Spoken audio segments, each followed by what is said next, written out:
Hello, welcome back to Math Time with Professor Prime, and I am your host as always, Professor Prime. So today we're going to talk about math in Star Wars Episode 3, Revenge of the Sith.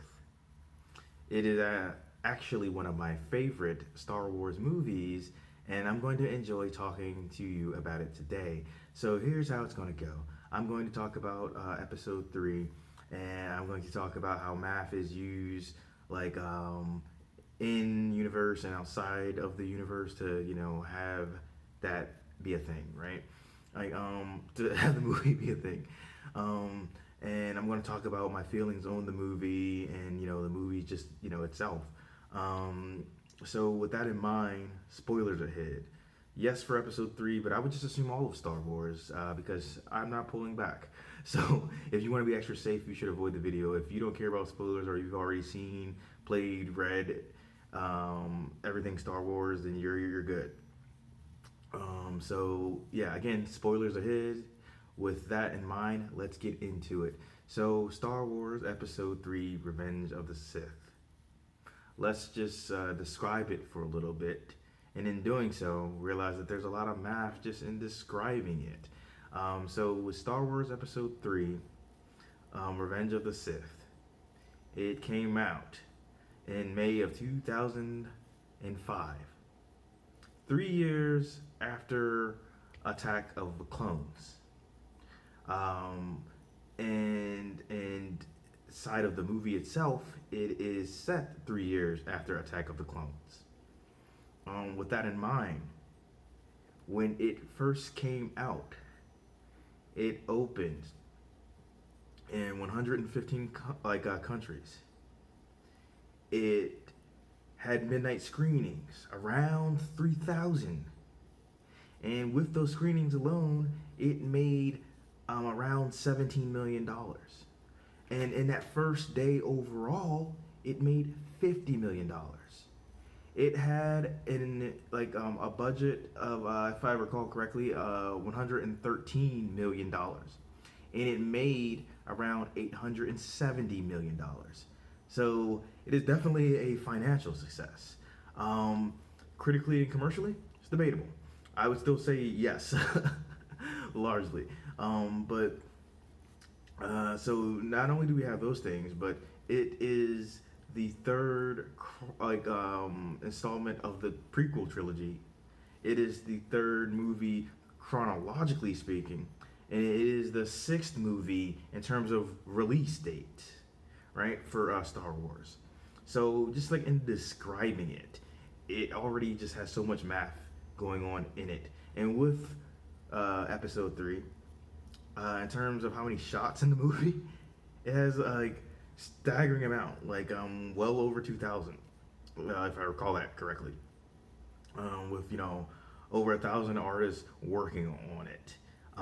So it's just kind of crazy to describe it just in these basic terms, because like when you do, you see that math is just like it's so ingrained in everything that we do, and that's a big point for me, for the channel, yes, but just overall, math is everywhere and in everything. It is the force. It connects us all. What we learn in the classroom is a large, sorry, what we learn in the classroom is a small fraction of a larger whole. It would sound a lot smoother if I didn't mess that up. But my point is this: math is the force.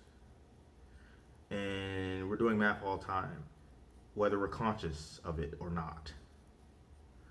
Whether, we did well in this math class or that math class, we're good at math naturally. And that's something that doesn't get covered. So even when we're talking about just like the basic things in terms of episode 3, like anywhere from its title to the amount of money it's made, there's math in it. And we're going to get into it further as we go on. So not only do you just have math just kind of just in the background with the basic descriptions, there's a lot of math and filming everything. Like I said, there was a lot of shots for this movie that were made. But there's math in the sound. There's math in the music. There's math all around. And with that music, really quick, it the soundtrack for episode 3 is over an hour. And when you think about, the music itself, right?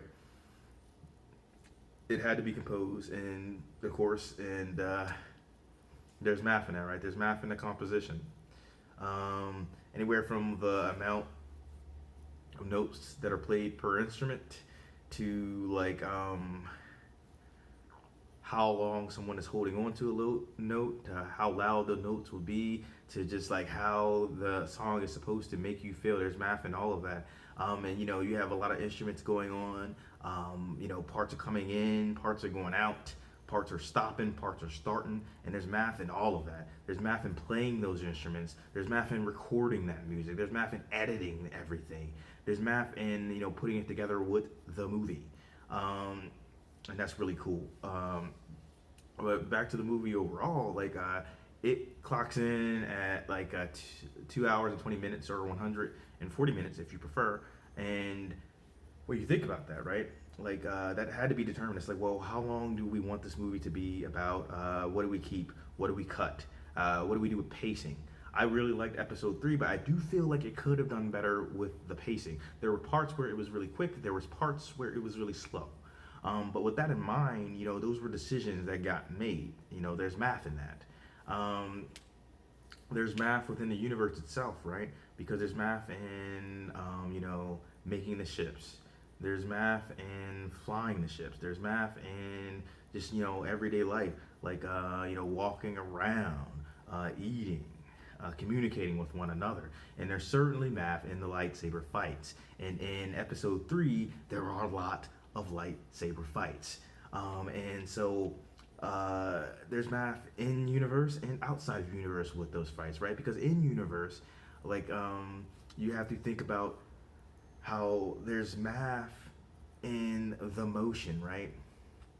There's a lot of physics involved with these lightsabers, right? There's math in the motion, there's math in the light, in the sound, and for the people who are combating one another, there's math and making sure you don't cut off your own limbs, right? Because you have to consider the size of the lightsaber, you have to consider the heat, you have to consider how far you are away from your opponent, how fast you're moving. There's a lot that you're doing when you're fighting with lightsabers, and in a movie we are dealing with pros, right? Like in the movies we're dealing with Jedi Masters against Sith Lords, right? These are just like horribly proficient people when it comes to lightsaber dueling. And you may not outright notice it, but there's a lot of math that goes into that. And like behind the scenes, right, there's a lot of math. In the same ways that I talked about in terms of like motion, right? Because there's a lot of math in that motion, a lot of physics in it, and like I said, a lot of math in that physics. There's math in the swings, of course, there's math and just all of it. And for behind the scenes, right, there's math in the choreography, because like within universe, right, they're fighting each other and they're reacting, and they're going back and forth. Whatever combatant you're talking about, whether it be Yoda versus Palpatine or Anakin versus Obi-Wan, right? They're going back and forth. They're reacting to each other. They're doing a lot of math very, very quickly. But behind the scenes, it is very calculated. Very, very calculated. Like Ewan McGregor and Hayden Christensen did their own stunts for this fight, right? It was them fighting throughout this movie, and they practiced and they practiced and they put a lot of hours into the choreography, right? Because the idea is like it's calculated, right? When I think about lightsaber fights, I think about dancing, I think about fighting, I think about the gymnastics involved and how with all of these motions there's math in them, right? All of these things, there are math in them. There's math in them. I'm sorry. Right? Because at the end of the day, there's a lot of physics going on with emotion and a lot of biology and chemistry going on and a lot of math and all of those things. But like I said, there's like, dance, fighting, some gymnastics involved in all of this. And it's like, there's math in the patterns, right? In addition to just like the motions overall. There's math in the swings. There's math in how much time it took to learn these patterns, these moves, to react with one another. Right? And there's math in not hurting one another. Right? And so there's just like math across the board with all of this stuff, right? And then it's just like there's math in, delivering dialogue. You have to control your volume. You have to control the speed at which you're talking. It might take multiple takes. You have to consider the actors that are, with each other. I mean, like, if you're an actor, you have to consider your other actors. And the thing with these prequels, there's a lot of green screen. So you have the actors kind of have to like work with that and kind of calculate how they want things to go, so that it doesn't seem forced, so it doesn't seem fake. And these are things that are all worth considering. There's just a lot of math, and it's not to mention that there's a lot that came out of this, right? Because you had the movie, sure, but you also had a novelization. You had the music that came out as a soundtrack. You had the game. And for the record, I'm not going to get into the game too much here. It's not because I don't want to talk about it. It's because the game is so awesome that I'm actually going to make a separate video for it. So look out for that one. But there is a lot of math in that too, right? Like in the game, like just to talk about it a little bit without going into the full detail that I'm going to go into in the other video. It's like the idea is like, it's an action game. A lot of things that I said about lightsaber combat applies to that too. You also have to consider the amount of force that you have, the amount of health that you have, and how to break down the game. And there's a lot of math that goes into programming a game and getting it out there. A lot of math and animation. There's a lot of math to consider, and I'll go into that a bit more when I do that video. Because again, the game is awesome, and there's something that if you hadn't played it, you're probably not going to expect that I want to mention, because it's like, holy crap, this is in there? What? And that's pretty cool. But with that in mind, all these things took money to make, like the book, the soundtrack, the game, and that's worth considering. With the book, you had to consider like, well, how long is this book going to be? How do you break down the chapters? How many pages, right? How do you break up the story? There's like math in that and more. And overall, I think it's really cool because there's so much math that goes into the movie itself and making it, producing it, and getting it out there. And then there's math and all of the products that come out of that. And there's merchandising to consider, right? There's a lot of merchandise that came out with episode 3, just like there is with any Star Wars. And with George Lucas, he made a very, very smart, very lucrative deal with merchandising rights. So back when he made the original Star Wars, he decided to give up $500,000, a cool $500,000 of his original cut for the first Star Wars. I almost said Final Fantasy. Don't know why. But of the original Star Wars. And here's why: to keep the merchandising rights. And given how much Star Wars merchandise there is, I think it's safe to say that he made the right call. It was an ingenious move, and at the time, I'm sure there's people who were like, well, Star Wars wasn't battle tested that first go around, so they're probably like, oh, this dude's crazy. But it's like, jokes on them. Star Wars became insanely popular, and that dude made a lot of money. He still is. But that's another story for another day, to be honest. But yeah, so there's merchandising to consider with all this too, and it did really well. So despite what people may think of the movie, good, bad, or okay, it made a lot of money. Which I'm sure people involved in it weren't mad about. So with that in mind, I talked about all the math in it, or some of the math. You're welcome to add to the conversation. I wanted to talk about my feelings on the movie. So in the beginning, I talked about it being one of my favorite Star Wars movies. That is not an exaggeration. It's in my top 3, along with Star Wars, The Empire Strikes Back, which is my number 1, and the original Star Wars itself, which oscillates between 2 and 3, fighting it out with Revenge of the Sith, because yes, I like Revenge of the Sith that much. So I want to talk about how I feel about that. So for starters, I saw it in theaters twice. I saw it once with my family, once with some friends. And I enjoyed it both times. I've seen it a ton of times sense. When I saw it, it was an interesting thing for me because I grew up on Star Wars. Like, yeah, I get used to saying like I grew up on the like originals, but I grew up on the prequels too. Because here's the thing, right? Like, by the time I was like 10, right? Like, I was exposed to like Star Wars, and I saw like the original trilogy movies. And for reference, I was born in '87. I'm 34 at the time of this recording. I'll be 35 this year. We're in 2022. Um, so when I was 10, that's when I think I've had like the most exposure to Star Wars at that time. I got a lightsaber for Christmas that I got taken away because I accidentally hit my brother with it. Um, I would get several lightsabers after that. If you watch my channel, you know. But back then, I had the lightsaber, had the toys, all that stuff. I watched the original trilogy in movie in '97. I was 10. And so, back when episode 1 came out, at this point, Star Wars was this decent part of my life. Watched the movies, read the books, all that good stuff. So episode 1 comes out like back in '99.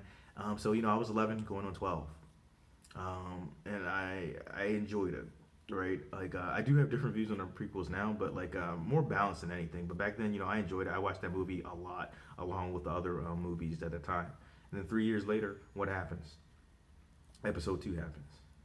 And by that point, I'm no longer in middle school. I'm in high school. I'm 14 going on 15. And you know what? Again, like I enjoyed it. I watched that a bunch of times back then. And so then 3 years later again, I'm 17 going on 18, getting ready to go off to college.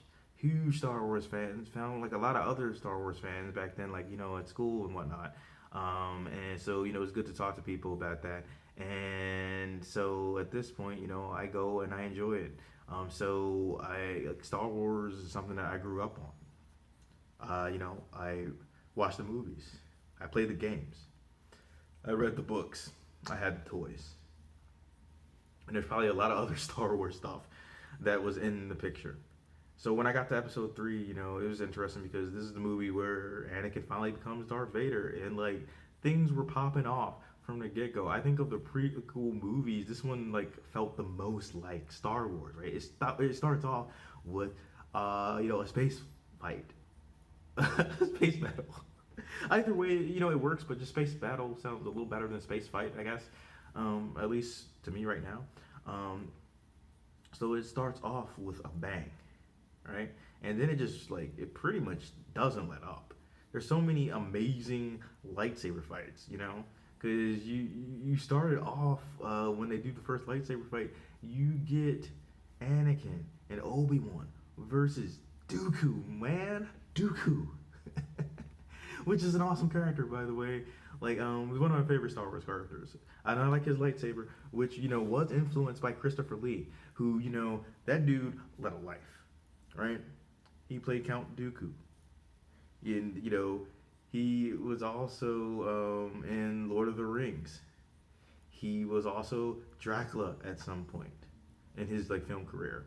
And the thing about him is, his film career is probably not the most impressive thing.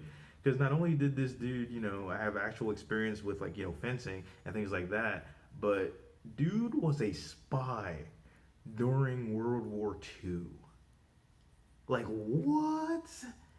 And in his older age, dude, he started a metal band.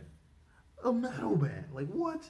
Like, it's utterly wild, utterly bonkers. Dude led a crazy life. But alas, I digress. So, you had Dooku versus Anakin and Obi-Wan, and that was cool, right? And you had some other, really great fights.